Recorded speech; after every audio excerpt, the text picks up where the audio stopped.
வணக்கம். இன்னைக்கு ஒரு குட்டி கதை பார்க்கலாம் வாங்க. ஒரு வியாபாரியிடம் குதிரை ஒன்றும் பெரிய கழுதை ஒன்றும் இருந்தன.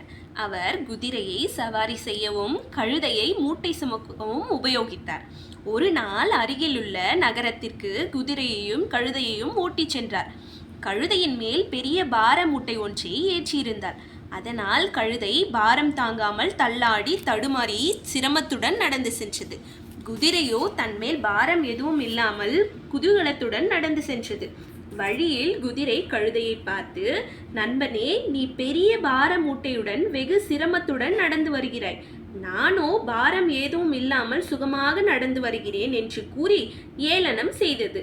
சிறிது தூரம் சென்றதும் கழுதையால் நடக்க முடியவில்லை. அதனால் கீழே படுத்தது. வியாபாரி பல வழிகளிலும் முயன்று கழுதையை எழுந்திருக்கவில்லை. எனவே வேறு வழியின்றி வியாபாரி கழுதையின் மேல் இருந்த பார மூட்டையை எடுத்து குதிரையின் முதுகில் ஏற்றினார். பாரம் குறைந்தவுடன் கழுதையும் எழுந்து நின்றது. பிறகு வியாபாரி இரண்டையும் ஓட்டி சென்றார். பாரம் முழுவதையும் குதிரை கடைசி வரை வெகு தூரம் சுமந்து செல்ல வேண்டியதாயிற்று. அதனால் அது வெகு துன்பப்பட்டது.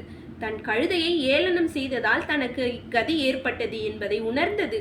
அன்று முதல் கழுதையிடம் இரக்கத்துடன் நடந்து கொண்டது.